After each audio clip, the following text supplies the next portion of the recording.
They didn't know who I was. Not yet. Up on that hillside, beneath candlelight and linen, I learned something most people never do. You can die while still breathing. Not from bullets or illness, but from the look of a woman who decided your blood wasn't worth her wine. She called me democratic, like it was a slur. Her husband laughed at my trailer like it was a punchline, and their son, my boyfriend, said nothing. While they feasted on their own self-importance, I folded my silence into a shape so precise it could cut. And in that silence, something began. A redesign, including their downfall. There's something about linen tablecloths that makes a person feel like they're supposed to behave, to shrink themselves into quiet smiles and polite nods, as if the fabric itself could judge you. I was never one for shrinking. Still, I sat there, back straight, napkin folded neatly across my lap, trying to pretend the knot in my stomach was hunger. Adrian sat across from me, looking too perfect under the glow of the overhead chandelier. His hair immaculately combed, his navy blazer crisp, watch face peeking subtly from beneath the cuff. Every bit the man who belonged here. And me? Well, according to the woman seated to my right, I didn't belong anywhere near their table. Los Angeles glittered behind us, spread out like a jewelry box on its side. The restaurant was perched on a hillside like it had somewhere better to be. It served steak so rare you could hear it moo and charged more for a glass of wine than I used to pay for groceries in a week. I didn't pick the place. Adrian did. But apparently, that was the problem. His mother tapped a manicured nail against the rim of her champagne flute, smiling the way a knife smiles before it cuts. "You really bring us to a place even she can afford?" she asked, tilting her head toward me without fully looking at me. "Isn't that democratic?" The word slithered between her lips like an insult disguised as wit. Adrian stiffened. His jaw twitched, but he didn't respond. Not to her. Not to me. Just stared down at the menu like it had answers. His father chuckled low in his throat. "She lived in a trailer? That's not a joke?" He turned to his wife. "Didn't you say something about that?" She gave a tight-lipped smile, like they were in on some great joke that I was too poor to understand. I felt heat crawl up my neck, but I didn't say anything. I didn't flinch. I stared at the flickering candle in the center of the table and let the silence settle around me like armor. I'd learned long ago that silence was a weapon too.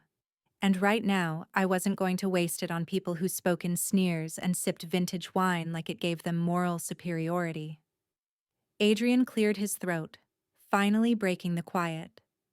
"Mom, Dad, can we not?" His mother gave a dismissive wave of her hand, the diamond on her finger catching the light. "We're just making conversation." Right. Because reducing someone to where they came from, or what their family could afford, was just conversation. I could have defended myself. Could have told them about the scholarships I earned, the internships I busted my ass for, the nights I spent eating ramen while designing city infrastructure that would serve people they'd never even glance at. I could have told them that while they vacationed in Milan, I was keeping bridges from collapsing. But I didn't. Instead, I reached for my napkin, folded it once, then again. Perfect square.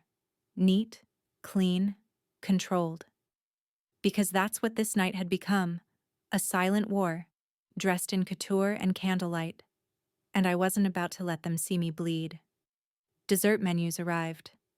I didn't touch mine. Adrian kept looking at me, his mouth opening once, then closing. Like a man who just realized his armor had holes and didn't know how to patch them without getting cut. I stood. "Bathroom," I said softly. No one objected. No one really noticed. I walked past the other tables, past the murmurs and clinks of fine cutlery, past a waiter with a towel folded perfectly over his arm. But I didn't head to the bathroom. I walked right out the front door, the night air hitting me like a reset button. My heels clicked on the pavement, the city humming below like it didn't give a damn about the wounds left behind by dinner. Inside my purse, my phone buzzed. Adrian, no doubt. But I didn't look. Not yet. Instead, I pulled out a folded napkin from my coat pocket, the one I'd taken from the table. The one I had folded into a perfect square while his parents tore into my worth with words dipped in honey and venom. It was a simple thing, a napkin. But it was also a line drawn. I walked to the edge of the lot and looked out over the lights. Somewhere down there was the district I helped design, the parks I mapped, the bike lanes I fought for, the zoning I revised so families could afford to live within reach of work and school and dignity. The same district where Adrian's family estate sat like a crown on land that had long since belonged to others. And I knew, in that moment, that I wouldn't be returning his calls. This wasn't the end of a dinner. It was the beginning of something else entirely. Something with blueprints and back-end permits. Something that would start, quietly, with the pull of a thread, until the whole gilded tapestry began to unravel. Because if they believed I didn't belong at that table, they were right. I belonged at a bigger one where I decided who got a seat. The morning after the dinner, the sun rose like nothing had happened. Los Angeles glittered like a lie. Adrian texted me at 8:03 a.m. Hey, last night was intense. Can we talk? At 8:06 a.m., a missed call. By noon, 5 more. By the time he tried my office line, I'd already locked the door, packed the last of my things into a nondescript cardboard box, and slipped my resignation letter under my supervisor's door. No goodbye party. No awkward cupcakes. No more pretending. I didn't answer him. I didn't answer anyone. I left the napkin, the one from the dinner, on my now empty desk, folded into a perfect triangle this time. A quieter shape, a sharper one. No drama, no confrontation. I disappeared like a shadow at high noon. Some people vanished to escape. I vanished to build. By sunset, my apartment was empty. The lease, terminated. The furniture, sold or left out on the curb. My email, deleted. My number, burned. The credit cards Adrian once teased me about. Who still uses cash? All cut into ribbons and dropped in 3 different public trash bins. I knew exactly what this looked like to people like him. Like I'd been overwhelmed. Like I had mental health issues. Like maybe I was just too fragile for real life. Let them believe that. Let them soften their cruelty with delusion. Because while they wrung their manicured hands and whispered in upper-floor offices and brunch tables, I was already in motion. 3 days later, I boarded a bus headed east. Not a flight. Flights have records, cameras, manifests. No, I chose the bus. 6 hours of crying babies, broken air conditioning, and no privacy. I didn't sleep. I didn't need to. I had an old composition notebook on my lap, the kind with a marbled black cover and dog-eared corners. Inside, I wasn't writing poetry or grief. I was drawing. Street lines, property boundaries, parcel IDs, historical overlays, notes in the margins, check zoning history, 1964-1982 permit anomalies, soil test variances, possible foundation weaknesses. And on page 7, a rough outline of a hill. Their hill. Because in the months before Adrian introduced me to his parents, he had once, naively, lazily, shown me the plans for their family estate. Not the official blueprints, of course, but a printed PDF from a long-archived permit request, left out on his kitchen table like junk mail. I remembered the name at the top, the Briar Crest Holdings Trust. That was enough. Everything after that was just research. And I'm very, very good at research. By the time the bus crossed into New Mexico, I had already filed the paperwork for a legal name change. Something unique, untraceable. I chose a new last name from a roadside diner menu. And my first? That came later. Names are just designations anyway. What mattered was not being Reina Velez anymore. The next few months were hard, ugly, lonely. I took whatever work I could find, consulting gigs, drafting work, even private renderings for contractors who didn't ask many questions. It wasn't glamorous, but it paid. And with every paycheck, I put half into savings and half into building something of my own. And then it happened. One late night, somewhere outside Santa Fe, I got a call from a number I didn't recognize. I almost ignored it. My new rule was no surprises, but something in me said, pick up. It was a city liaison. We saw your portfolio. Your name came up from a state recommendation list. You have redevelopment experience, right? Yes, I said, steady. How do you feel about large-scale urban revitalization? I nearly laughed. Not from amusement, from the sheer, silent gravity of it. Feels like destiny, I said. Within a week, I was flown out. Under my new name, my new credentials, my new company, Vantiform Design Collective. We were awarded a minority-led government contract to lead Phase 2 of a multi-year redevelopment project in Los Angeles.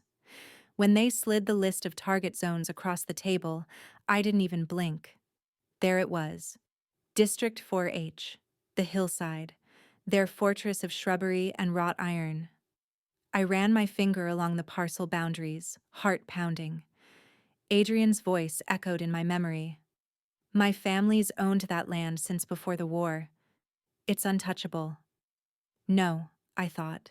It's eligible. So while Adrian still tried to call, while his mother probably polished silver she didn't earn, while his father sat smugly in a study lined with dusty books and older lies, I signed the dotted line. I shook hands with people who had no idea who I used to be. I smiled for press photos with the mayor, who had once ignored my emails about bike lane funding. And I remembered the taste of that dinner wine. Sweet, expensive, empty.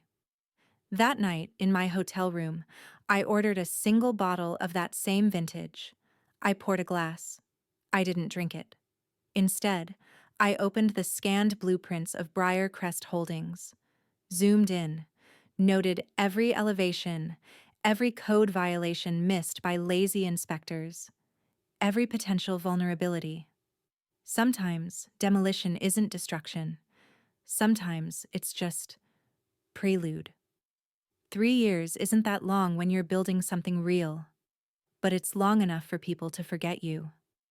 Long enough for a city to change its skin, repaint its facades, reroute its traffic patterns, and bury the secrets beneath fresh concrete. Long enough for a woman to unmake herself and come back as someone no one sees coming. New Mexico became more than a refuge. It became a lab, a proving ground. Out there, surrounded by dust and silence and sky, I learned to build again. Not just structures, but power. My firm started as nothing. A name, a website, a P.O. box. Vantiform Design Collective sounded clean, ambiguous, forward-thinking. A little vague, a little bold. Just the way I needed it to be. I brought on 2 people I trusted. One I'd studied with, the other I'd once trained. Both had been burned by the same kind of elites who'd laughed across that dinner table. We didn't talk about revenge. We talked about restoration. Our first project was small, a transit hub redesign outside of Albuquerque. Then came a zoning audit for an outdated commercial zone, then a water catchment pilot on tribal land.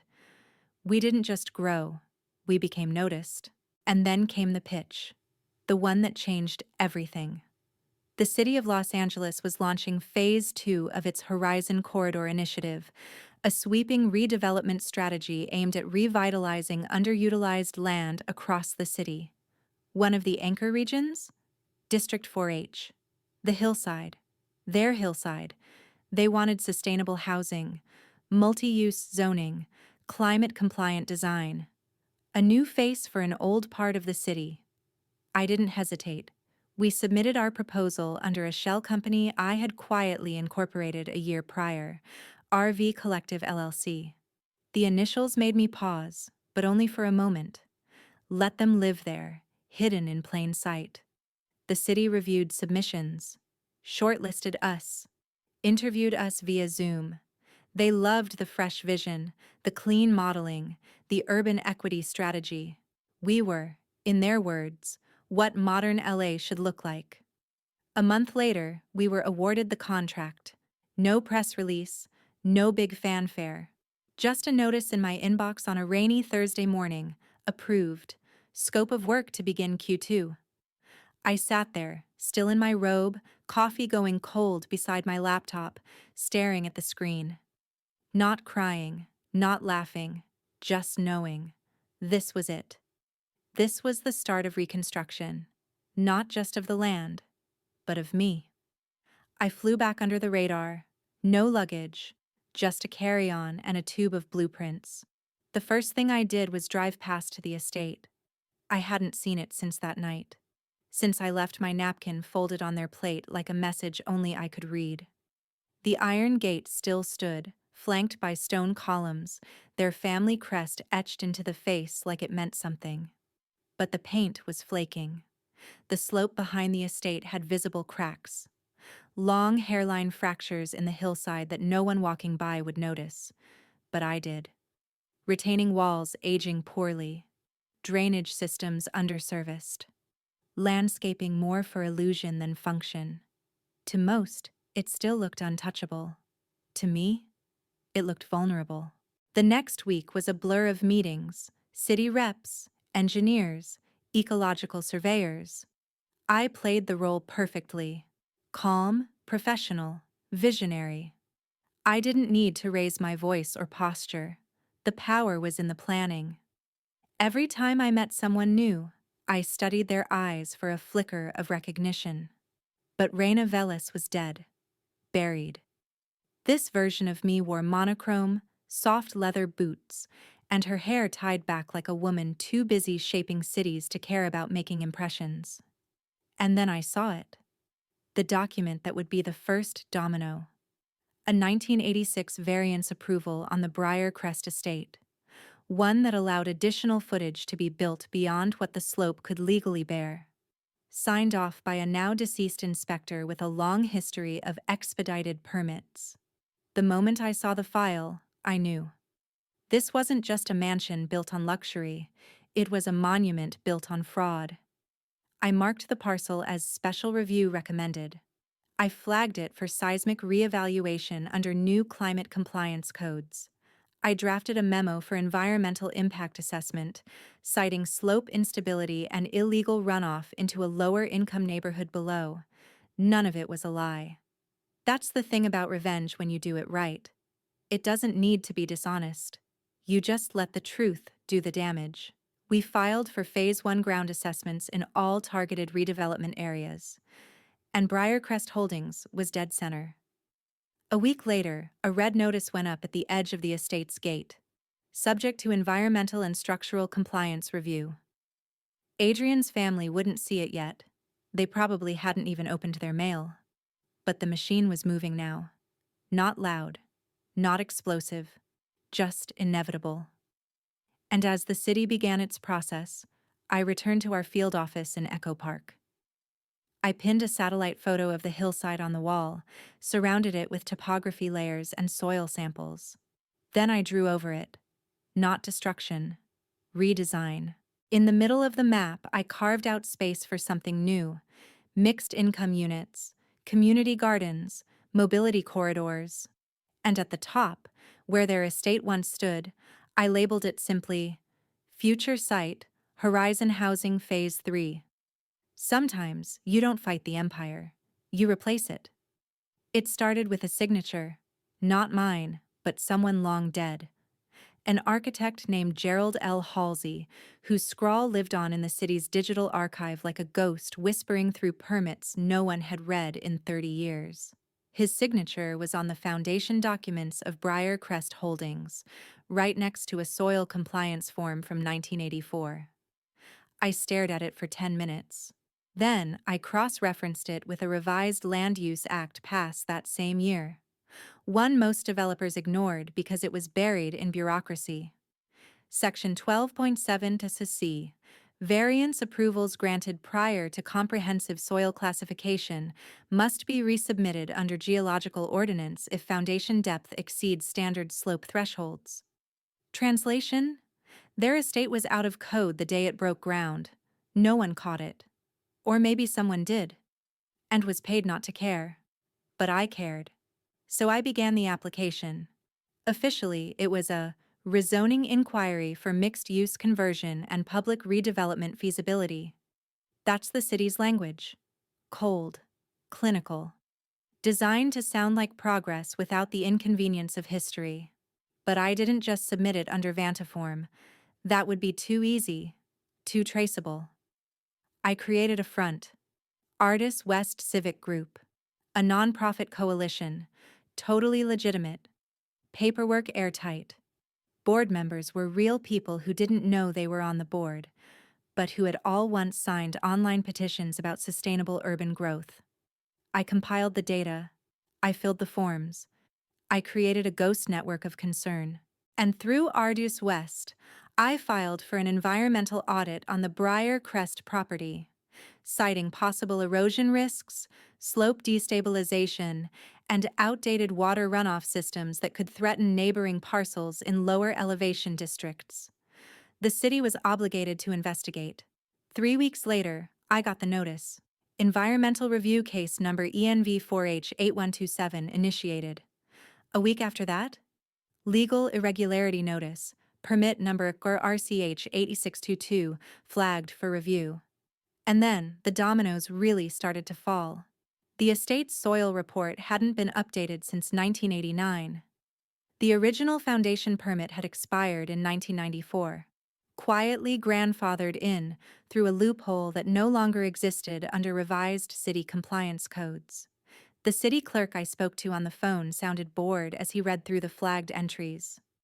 "Looks like this one's overdue for a full reclassification," he said. "Slope's probably unstable by now. They'll need to submit new geotests." I nodded into the silence, eyes fixed on the parcel map glowing on my laptop. "Do they usually respond quickly?" He chuckled. "These old properties?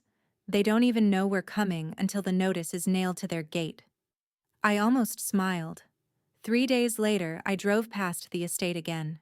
The notice was there, bright orange, taped unevenly to the front gate like a warning flare. It read, "Subject to demolition inquiry, pending geological reevaluation, case assigned, ENV4H 8127, no alterations permitted until further notice." I parked across the street, engine idling. No one was outside. The house was too quiet, even for the wealthy. Maybe they were away. Maybe they were inside, sipping wine, clueless. But I imagined the moment when they'd open their mail. When Adrian's mother would call their lawyer with a tremble in her voice. When the panic would slither through their voices, not because someone was attacking them, but because the city was moving, and they didn't know how to stop it. They'd try. Of course they would. They'd call in favors, talk to people they hadn't spoken to since the Reagan years. They'd dig through dusty file cabinets looking for the original plans, praying the ink hadn't faded. But it wouldn't matter, because I already had the blueprints. And I wasn't just coming for their house. I was coming for their myth. That week, we launched public comment periods, part of the Horizon Protocol, transparency theater for the masses. We held community panels in Echo Park and Mid-City, inviting local voices to weigh in on redevelopment proposals in historically exclusive zones. I kept the language clean, inclusive, irresistible, and the public came. They showed up with stories, anger, hope. They talked about the estates on the hill like they were castles from another time, untouched, unaccountable. They spoke about water pressure drops, blocked view corridors, unequal access to green space. They didn't know my personal story. They didn't have to. They had their own. And that was enough. Meanwhile, Adrian kept calling. I watched the notifications pile up on my secondary phone. I never answered, but I read the transcripts. They got shorter with time, more desperate. One just said, "Are you okay?" As if he suddenly remembered I was human, that behind the silence might still be someone he once loved. But love isn't a shield. It's a seed. And some seeds crack open under pressure. The same week we launched site surveys, the city sent an inspection team to the estate. 3 white trucks, tripod cameras, clipboard men in orange vests. I watched from a car down the street. Adrian's father came to the gate. I recognized the robe, the entitlement. His mouth moved, angry, defensive. One of the inspectors pointed at the notice. Another snapped a photo of the retaining wall. I almost wished I could hear what they were saying. But some music plays better from a distance. Back at our field office, I pinned a new photo beside the estate elevation. This one of the demolition inquiry notice, creased from wind, bright as warning. I didn't celebrate. Not yet. Because this was still just the application. The real impact? That came when they found out who was behind it. I always knew I'd see her again. Not by accident, not in a grocery store aisle or passing in a salon with fake smiles and tight shoulders, but in a place where she couldn't pretend I didn't belong.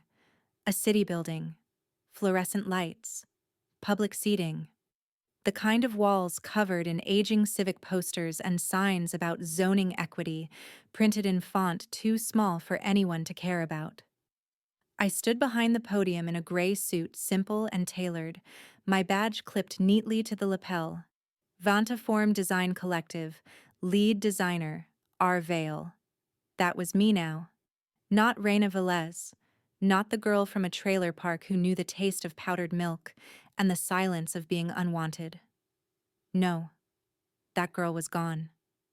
This one? She wrote city blueprints and rewrote destinies. The public hearing was scheduled for 2 p.m. sharp. By 2:11 they arrived. I saw Adrian first. His walk hadn't changed, confident, unaware.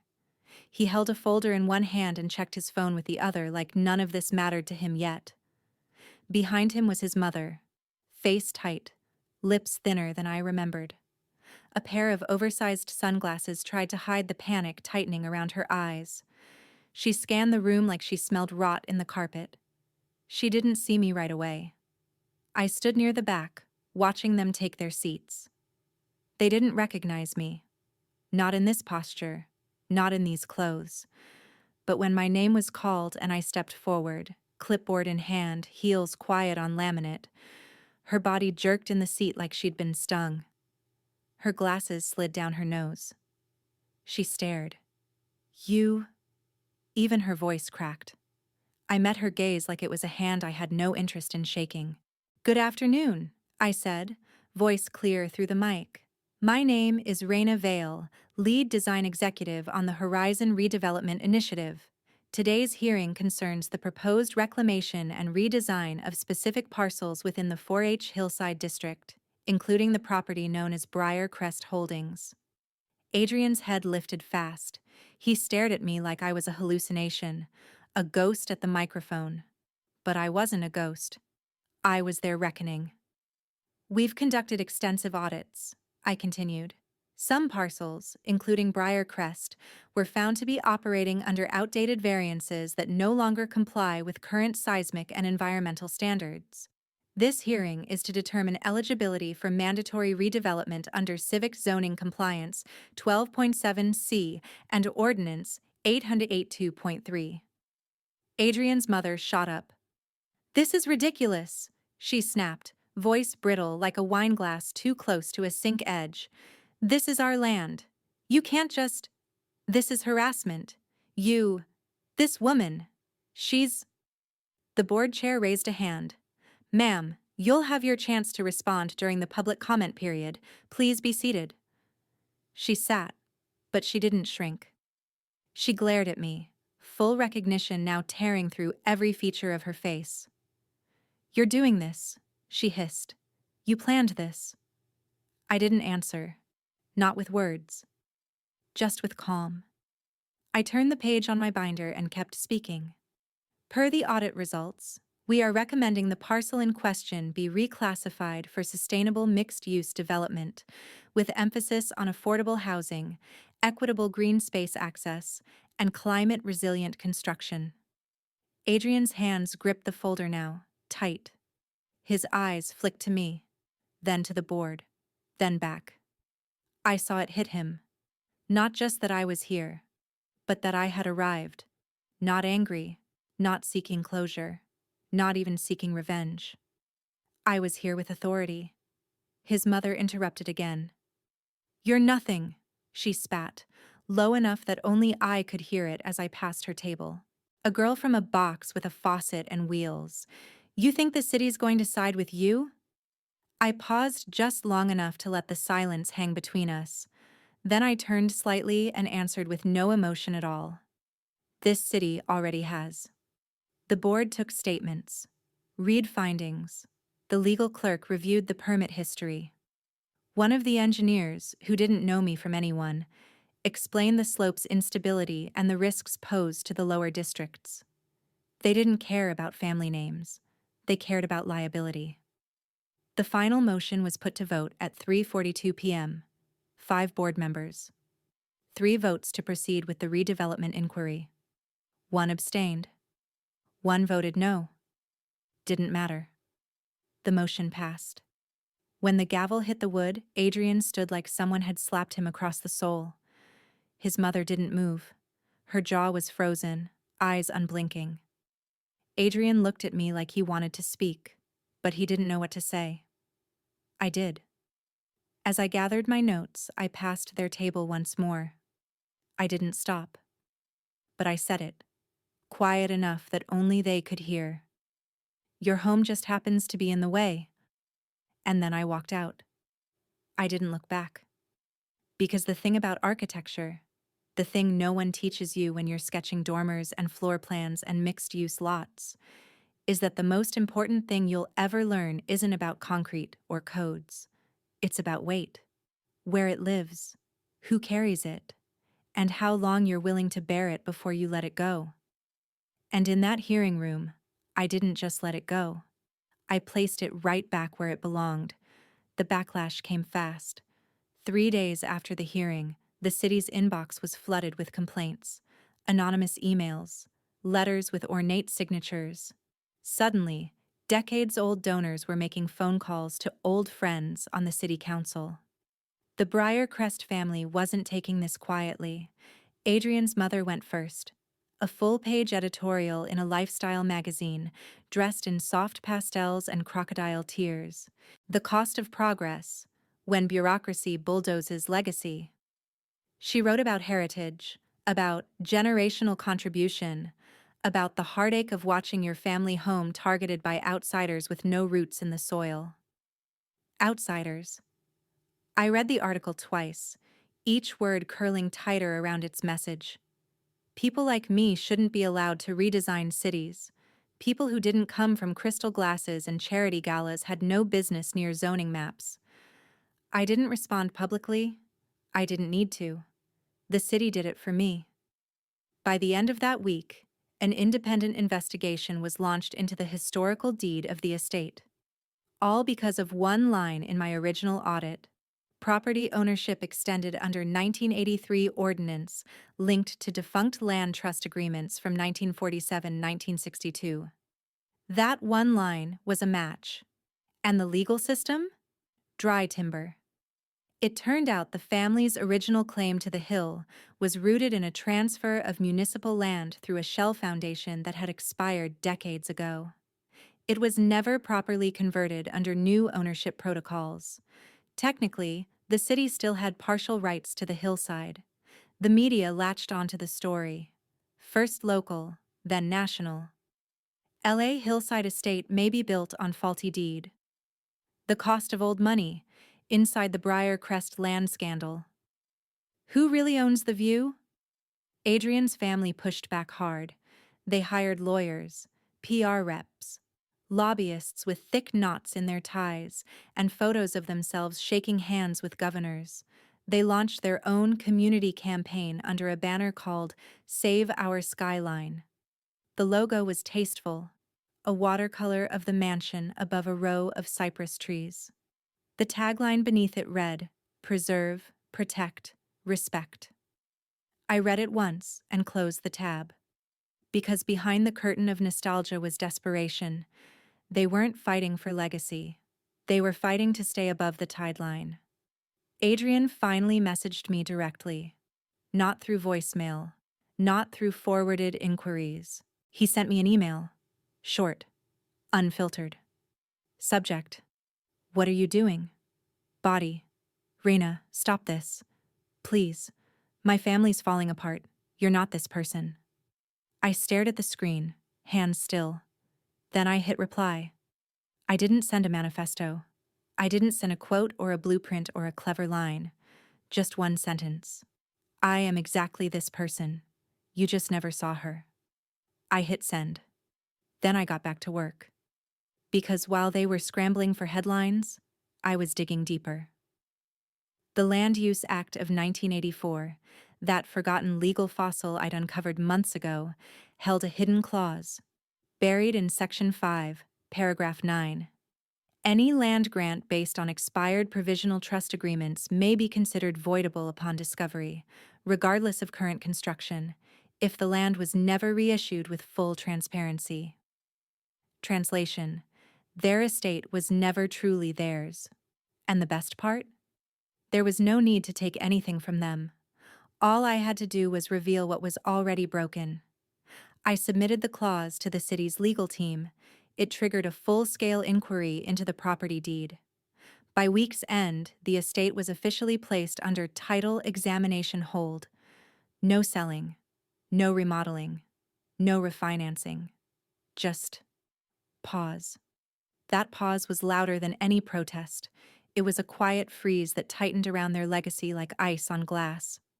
I returned to the hillside, not in disguise, not from a distance. I walked straight up to the fencing where the city had posted the latest update. Pending eminent domain review. Adrian was there. He wasn't expecting me. He stood behind the gate, staring at the sign like it had betrayed him personally. When he saw me, something shifted in his face. Not anger, not even shock. Just loss. You're really going through with this? I didn't answer right away. The wind caught the edge of the notice paper and fluttered it softly. I watched it move before I looked back at him. I already did. He shook his head. You don't have to do this. You don't have to destroy them. I'm not, I said. They're destroying themselves. I'm just documenting it. He leaned closer to the gate. You could have told me. You could have explained. You were at that table, I said. You heard them. You stayed silent. His face tightened. That was my family. And I was someone you claimed to love, I said. But when they sliced me open with words, you sat there and let them. You don't get to ask for peace now that it's your house under threat. He exhaled slowly. You're not the girl I used to know. No, I said. I'm better. The wind kicked up dust along the slope. The hills behind him looked smaller now, not majestic, just eroded. He stepped back from the gate, his hands falling to his sides, and I walked away. Behind me, someone had spray-painted the fencing with block letters overnight. Common trash builds better cities. I didn't write it, but I didn't wipe it off either, because sometimes truth is ugly. Sometimes it's graffiti, and sometimes it's the only foundation worth building on. They thought they could weather it. A few headlines, some legal blips. A city review board filled with young, overeager idealists. That's how Adrian's father phrased it in an interview, smirking as if this was all a bad play that would close after intermission. But cities don't play by scripts. They follow pressure. And pressure had started to crack everything they'd built. It began with the asset freeze. The city's legal division, working in tandem with the Zoning Compliance Board, initiated a temporary suspension of all financial activity related to the Briar Crest estate. Their justification? Ongoing title disputes, potential tax fraud, and questionable filings surrounding the property's original deed trust. That meant no loans, no insurance renewals, no emergency buyouts. The estate, for all its grandeur, became a gilded cage. They were trapped inside it, paper-rich and functionally broke. Then came the investigation. A whistleblower from the planning department contacted the press, claimed Adrian's father had donated to a zoning official's re-election campaign back in the 90s. At the time, no one noticed, but under scrutiny, it lined up suspiciously close with the original permit extensions that allowed their illegal square footage to pass. A journalist emailed me for comment. I declined. The headline ran anyway. Wealth built on illegal land grants? Briar Crest tied to suspicious approvals from defunct planning board. And suddenly, their name was less legacy, more liability. Adrian reached out again, this time through his sister.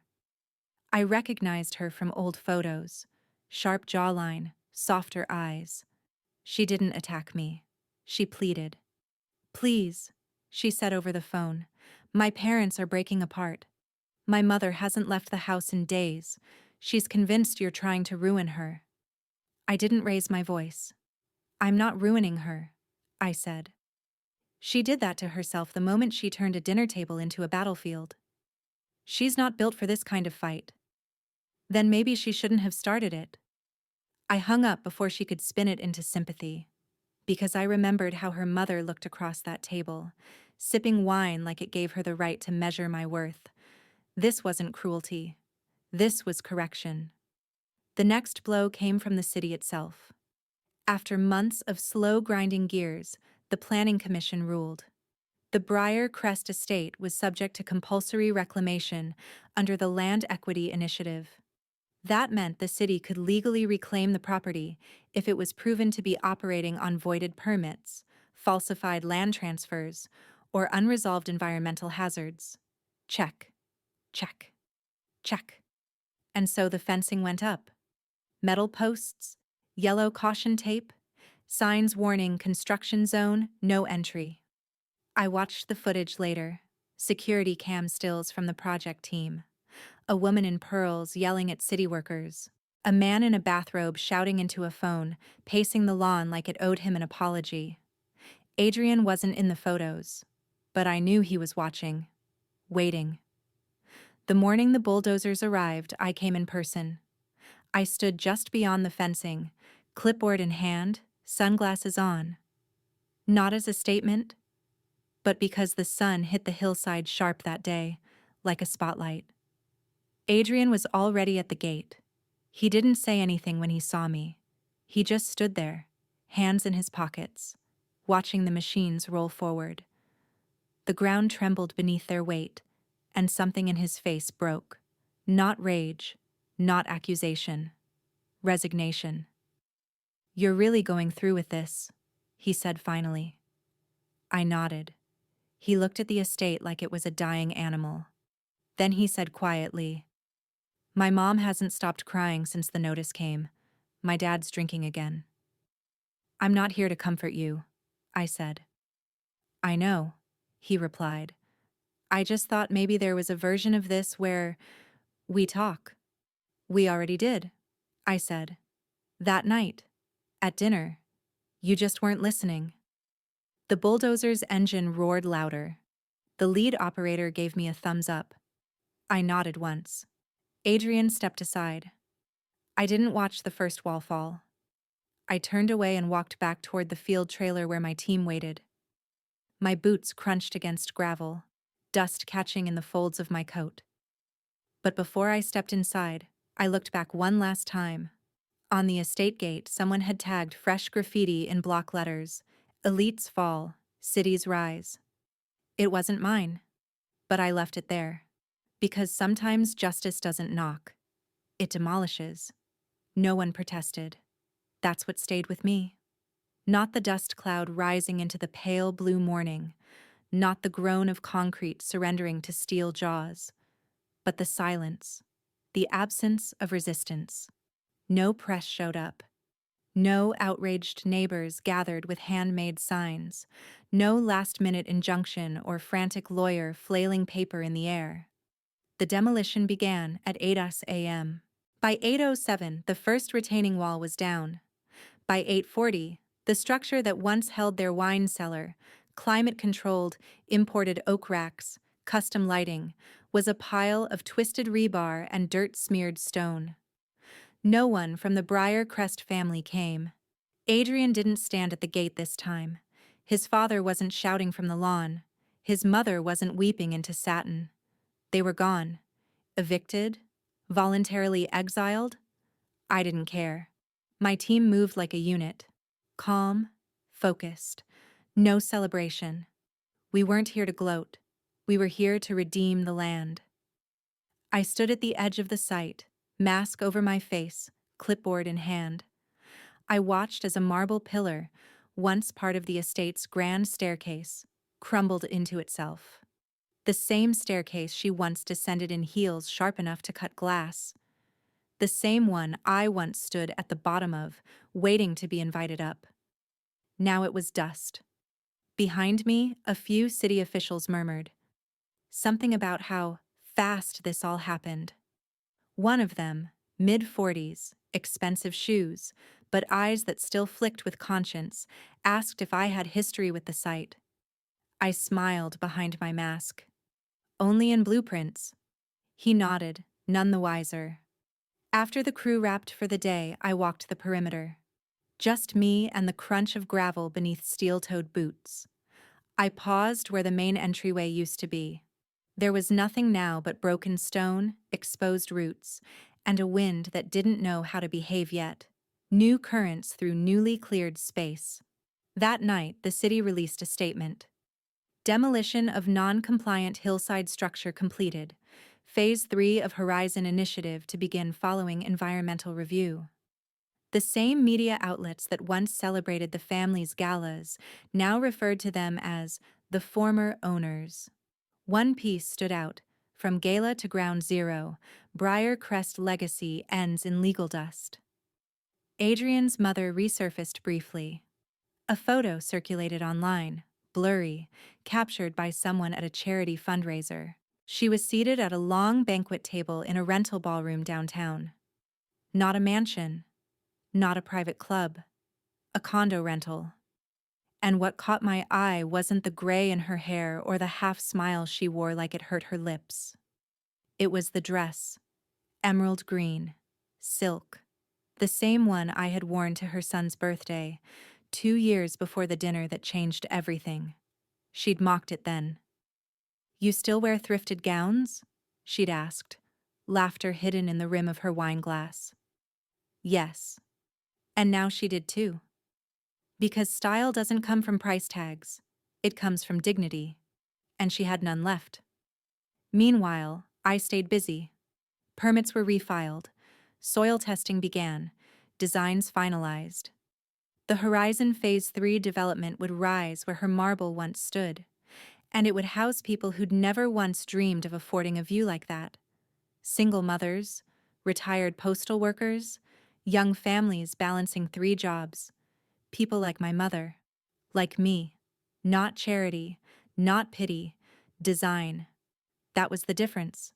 We weren't asking for scraps anymore. We were building the table.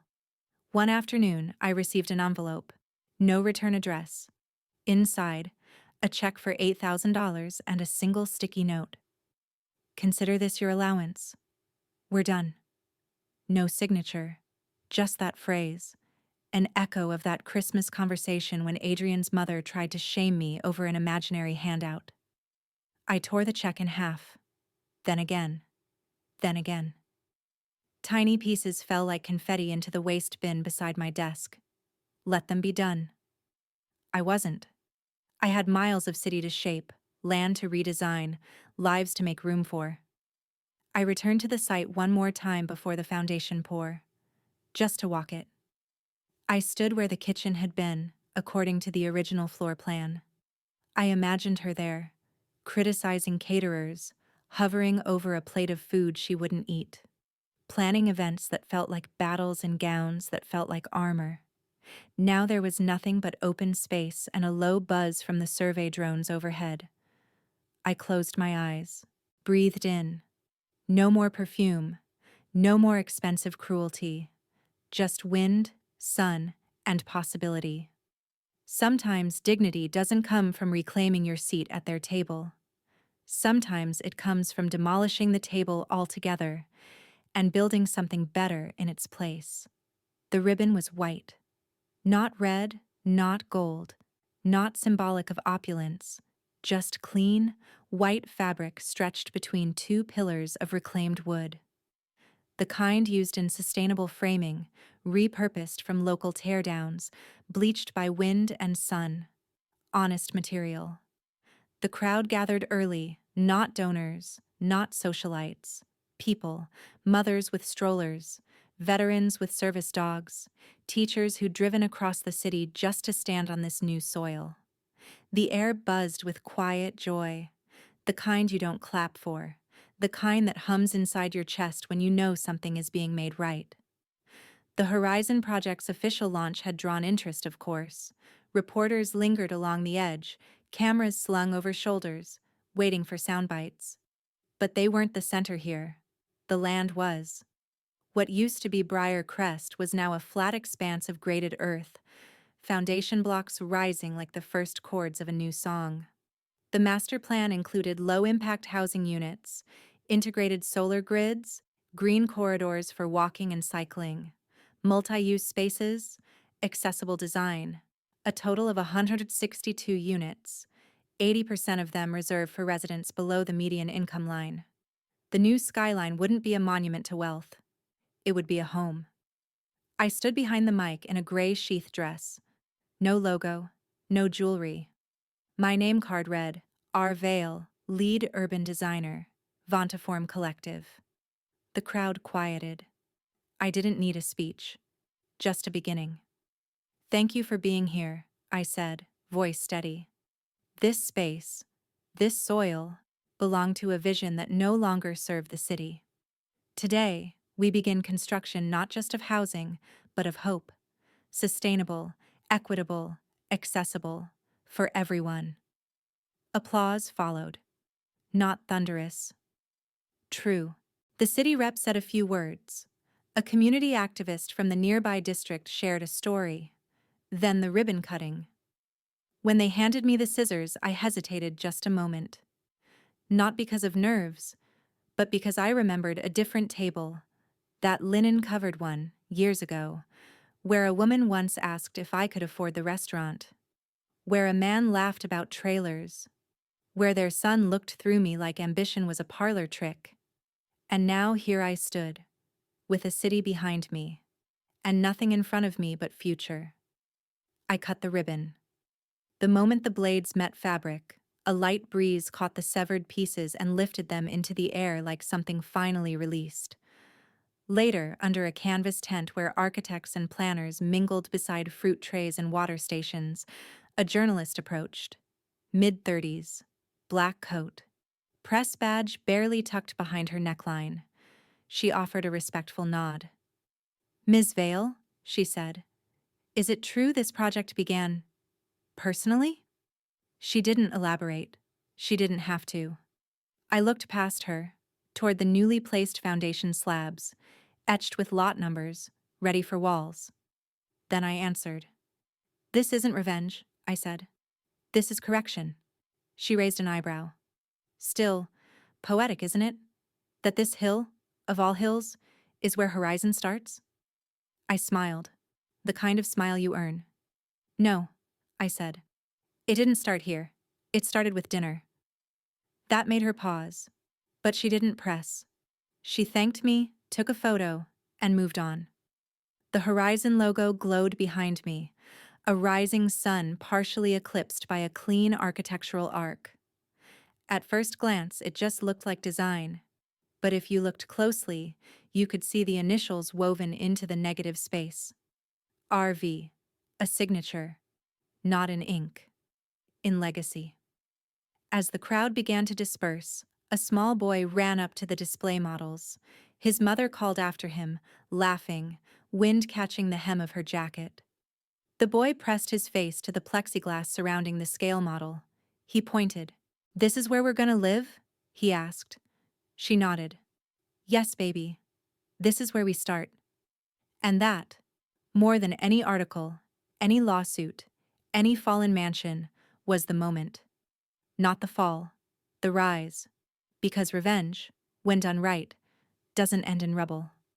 It ends in foundation. The shard sat alone on my desk. A jagged sliver of white marble no bigger than a playing card.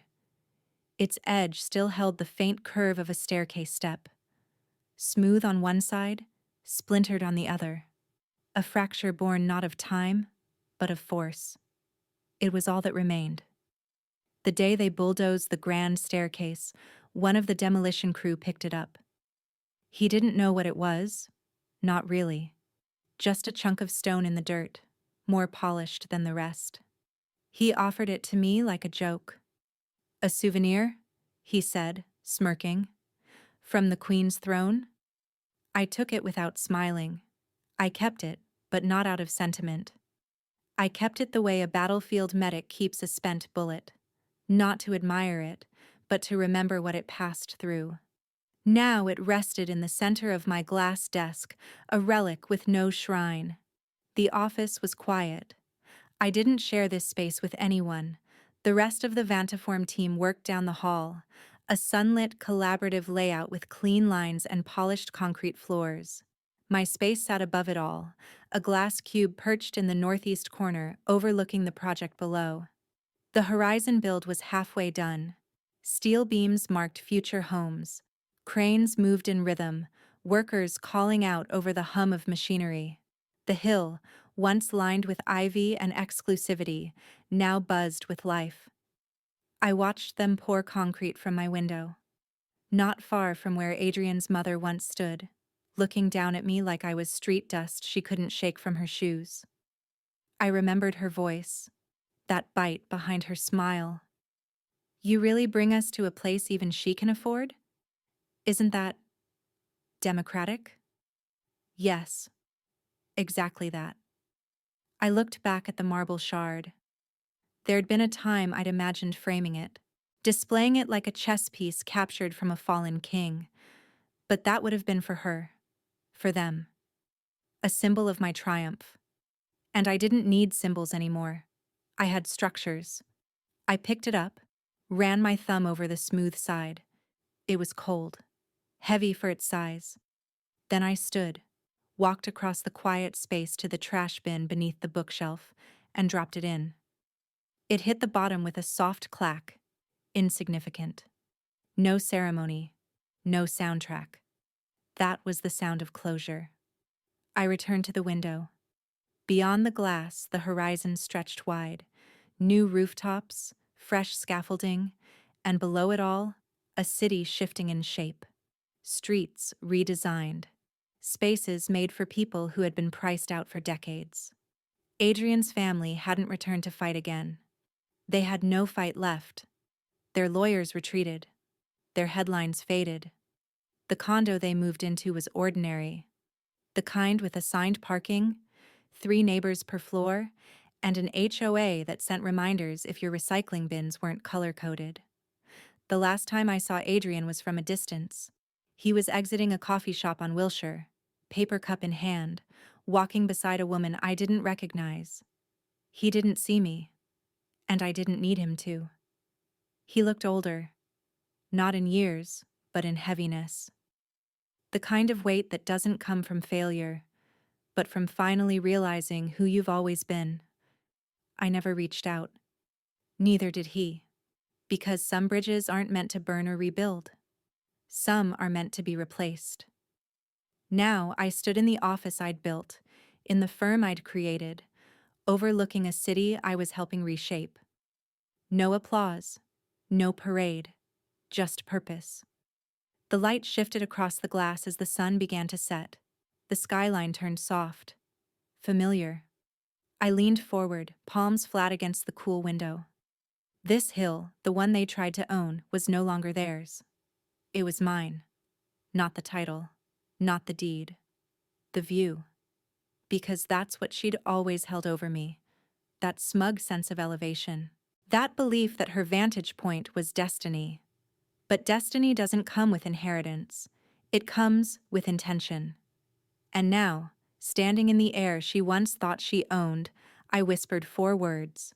Not bitter, not triumphant. Just true. Now I'm the view. Then I turned away from the glass and walked back to work.